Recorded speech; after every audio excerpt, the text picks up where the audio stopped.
रात के 12 बजे से पहले ग्राहक तक खाना पहुंचाने की जल्दबाजी ने 21 साल के एक होनहार युवक की जिंदगी छीन ली। हावड़ा के घुसरी स्थित काली तल्ला नस्कर पारा की झुग्गी में रहने वाला जयदीप हलदार सपनों से भरी आंखों वाला एक कॉमर्स का छात्र था। उसका सपना था पढ़ लिख कर नौकरी करना और वैन चालक पिता तथा आंगनबाड़ी कर्मी मां के चेहरे पर मुस्कान लाना।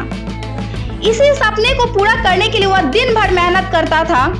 सुबह एक दुकान में काम करता और रात में ऐप आधारित फूड डिलीवरी कंपनी के लिए डिलीवरी बॉय का काम करता था।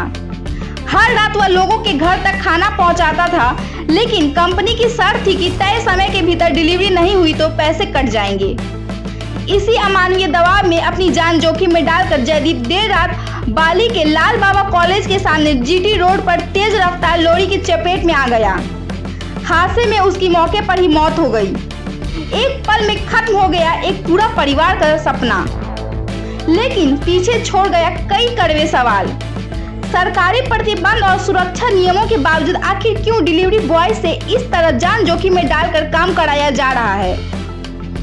क्या कुछ मिनट की डिलीवरी किसी युवा की जिंदगी से ज्यादा कीमती हो गई है? आखिर कब तक इस तरह मेहनत, प्रतिभा और युवाओं की जिंदगियां सड़कों पर यूं ही दम तोड़ती रहेगी? রাত্রে 11টার নাগাদ মায়ের সাথে কথা হয়েছে। মা বললো কোথায় আছিস? বলছে মা লাস্ট ডেলিভারি আছে, দিয়েই আসছি। তারপর থেকে ফোন আর তুলছেন। তো ওর মা ঘুমিয়ে পড়েছিল, দিয়ে 12টা 20 নাগাদ আবার ফোন করে ছেলেকে। তো ছেলের ফোন কোনো অন্য ব্যক্তি উঠিয়ে বলে যে আমরা থানা থেকে বলছি, বাড়িতে যদি কোনো বেটা ছেলে থাকে ওনাকে ফোনটা দিন, আর আপনার ছেলের বয়স কত বা ওনার বিয়ে হয়েছে কিনা এসেক্টরা অনেক প্রশ্ন করে। তো আমার ননদ ঘাবড়ে গিয়ে আমাদেরকে ফোন করে। তো আমরা ওর ফোনে আবার রিটার্ন কল করতে, তো থানার পুলিশ আমার হাজব্যান্ডের কাছে বলে, দেওরের কাছে বলে যে আমার দেওরকে খালি জানানো হয় কে ও স্পট ডেট করে গেছে। কিসে কাজ করতে? ও মিয়া মোড়েতে সকালবেলা পার্ট টাইম জব করতো, পড়াশোনা করতো, গ্র্যাজুয়েশন পরীক্ষা চলছিল, গ্র্যাজুয়েশন দিচ্ছিল। মেধাবী ছাত্র। হ্যাঁ, আর রাতে এই জোম্যাটোর পার্ট টাইম করতো, কি গাড়ি কিনেছিল ইএমআই দেবে বলে। এই যে খাবার অর্ডার দিয়ে গ্রাহকদের ফোন এবং তাড়াতাড়ি ডেলিভারি করতে হয়, এটা কি আপনি মানতে পারছেন? একদমই নয়। অ্যাকচুয়ালি যেটা আমাদের প্রশ্ন, যে ইদানিং দেখা যাচ্ছে সরকার আইনও করছে যাতে করে এরকমভাবে ডেলিভারি ম্যানদের তাড়াহুড়ো না করতে। এখন এরকম অনেক জীবন গেছে, এবারে এরকম ঘটনা ঘটলো, কি বলবেন?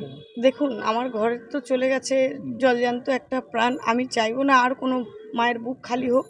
এই ডেলিভারি জিনিসটাই, সিস্টেমটাই বন্ধ করা উচিত।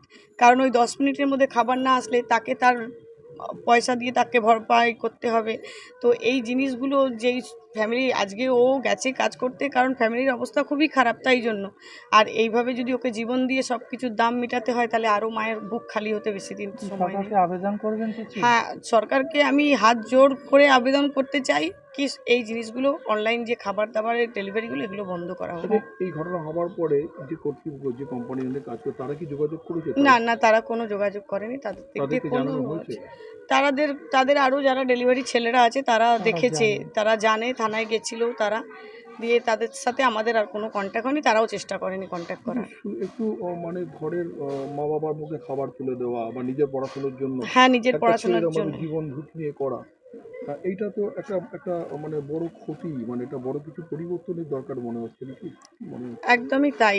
একটা ছেলে সামান্য নিজের পড়াশোনা খরচা চালাবার জন্যই এই পথ বেছে নেয়, কে পার্ট টাইম কিছু কাজ করলে আমার একটু পড়াশোনায় হেল্প হবে, আর তার দাম যদি তাকে জীবন দিয়ে দিতে হয়, তাহলে তো এর থেকে বড় কিছু সিস্টেম চেঞ্জ হওয়া উচিত। একদম চেঞ্জ হওয়া উচিত। আপনার নাম? আমার নাম সুস্মিতা শিকদার।